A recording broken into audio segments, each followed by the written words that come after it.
भगवान शिव हे नाव ऐकल्यावरच आपल्या डोळ्यासमोर एक अशी मूर्ती उभी राहते जिला ना सुरुवात आहे ना शेवट. म्हणूनच आपण त्यांना अनादी आणि अनंत मानतो. पण मग एक प्रश्न पडतो की आपल्याच पुराणांमध्ये त्यांच्या जन्माबद्दलच्या इतक्या वेगवेगळ्या कथा कशा काय सांगितल्या आहेत? हा एक मोठाच विरोधाभास आहे, नाही का?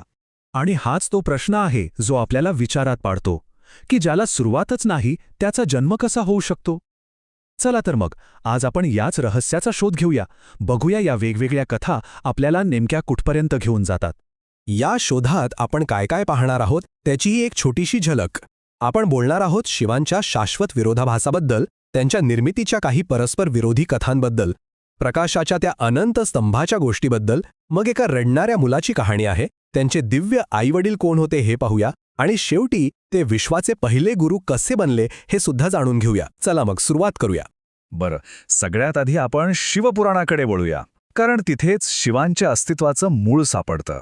आणि ती संकल्पना आहे स्वयंभू असण्याची. हो, शिवपुराणात स्पष्टपणे म्हटलंय की भगवान शिव हे स्वयंभू आहेत. आणि हा शब्द खूप महत्वाचा आहे, कारण शिवांच्या संपूर्ण अस्तित्वाचा गाभा ह्याच शब्दात दडला आहे. स्वयंभू म्हणजे काय? तर जे स्वतःहून प्रगट झाले आहेत, ज्यांना कोणी निर्माण केलेलं नाही, ज्यांना आईवडील नाहीत, आणि म्हणूनच ते पंचतत्वांच्या आणि मृत्यूच्या पलीकडे आहेत. म्हणजे सोप्या भाषेत ते अमर आहेत. पण गोष्ट इथेच संपत नाहीये, कारण जर सगळे इतकं सोपं असतं तर हा प्रश्नच निर्माण झाला नसता. खरी गंमत तर आता सुरू होते, कारण आपले सगळेच धर्मग्रंथ एका गोष्टीवर सहमत नाहीत. आपल्याकडे दोन अत्यंत महत्त्वाची पुराण आहेत, विष्णुपुराण आणि शिवपुराण. आणि निर्मितीबद्दल या दोन्हींमध्ये सांगितलेल्या कथा एकमेकांच्या अगदी विरुद्ध आहेत. चला बघूया. हे बघा, विष्णुपुराण काय म्हणतं की भगवान शिवांचा जन्म हा भगवान विष्णूंच्या कपाळातून निघालेल्या तेजातून झाला. आणि आता शिवपुराण काय म्हणतं ते बघा, की भगवान विष्णूंचा जन्म भगवान शिवांच्या गुडघ्याच्या मळापासून झाला. म्हणजे बघा किती टोकाचा फरक आहे. यातून फक्त दोन वेगवेगळ्या कथा कळत नाहीत, तर त्या काळात श्रेष्ठ कोण यावर सुरू असलेला एक वैचारिक संघर्षही दिसतो. मग ह्या संघर्षाचं काय झालं? श्रेष्ठ कोण हे कसं ठरलं? यासाठी एक खूप प्रसिद्ध कथा आहे, प्रकाशाच्या अनंत स्तंभाची. तर गोष्ट अशी आहे की एकदा भगवान ब्रह्मा आणि भगवान विष्णू यांच्यात वाद सुरू झाला. वाद कसला? तर या विश्वात सर्वश्रेष्ठ कोण, मी की तू? आणि हा वाद इतका विकोपाला गेला की तेव्हा एक अजबच गोष्ट घडली. त्यांच्या समोर अचानक एक प्रचंड तेजस्वी अग्नीचा स्तंभ प्रकट झाला.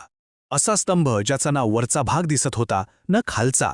आणि त्यातून एक आकाशवाणी झाली, तुमच्यापैकी जो कोणी या अग्नीच्या स्तंभाचा आरंभ किंवा अंत शोधून काढेल तोच सर्वश्रेष्ठ. आता तर आव्हान दिलं गेलं होतं.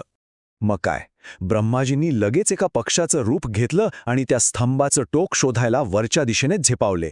आणि भगवान विष्णूंनी वराहाचं रूप घेऊन त्या स्तंभाचा तळ शोधायला जमिनीखाली खोदण्यास सुरुवात केली. कित्येक वर्ष गेली, पण दोघांनाही त्याचा अंत काही सापडला नाही.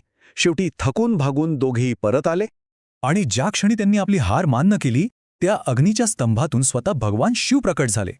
तेव्हा ब्रह्मा आणि विष्णू दोघांनाही साक्षात्कार झाला की हा स्तंभ म्हणजे दुसरं तिसरं काही नसून खुद्द शिवच आहेत, ती शक्ती जिला ना आरंभ आहे ना अंत.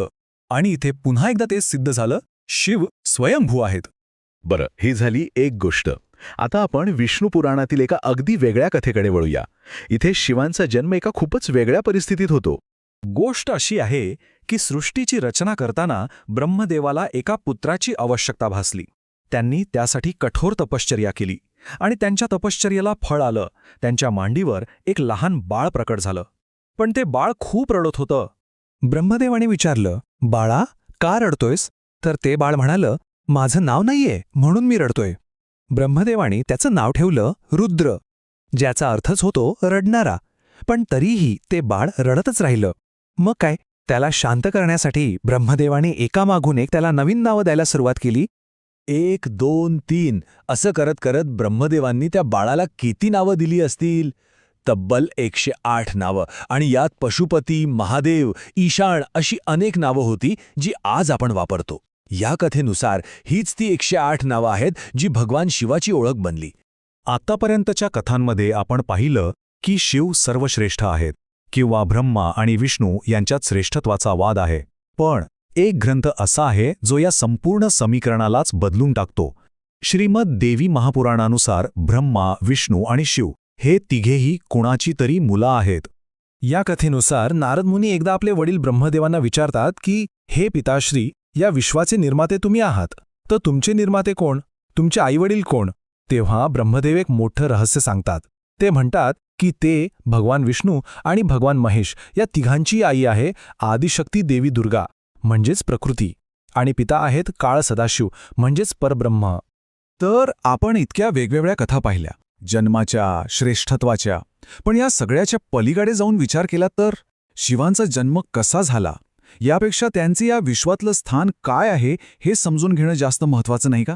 कारण शिव फक्त एक देवता नाहीत, ते या विश्वाचे पहिले गुरु आहेत. म्हणजेच त्यांच्या जन्माच्या प्रश्नापेक्षा त्यांचं अस्तित्व आणि त्यांचं कार्य अधिक महत्त्वाचं ठरतं. आणि त्यांचं सर्वात मोठं कार्य म्हणजे जगाला ज्ञान देणं. ते आहेत आदिगुरु. भगवान शिवांनाच जगाचा पहिला शिक्षक मानलं जातं. त्यांनीच या जगात गुरु-शिष्य परंपरेची सुरुवात केली. आणि त्यांचं ज्ञान ग्रहण करणारे पहिले शिष्य कोण होते? तर ते होते सप्तर्षी, 7 महान ऋषी. म्हणूनच तर आपण त्यांना आदियोगी किंवा आदिगुरु म्हणतो, म्हणजे सर्वात पहिला गुरु. तर मग ह्या सगळ्या कथांकडे पाहिल्यावर काय वाटतं? या कथा एकमेकांना चुकीच्या ठरवतात की त्या सगळ्या मिळून एका अशा विराट सत्याकडे बोट दाखवतात जे इतकं मोठं आहे की ते कोणत्याही एका कथेत मावणं शक्यच नाही? कदाचित प्रत्येक कथा त्या अनंत सत्याचा एक छोटासा भाग आपल्यासमोर मांडत असेल. विचार करण्यासारखी गोष्ट आहे, नाही का?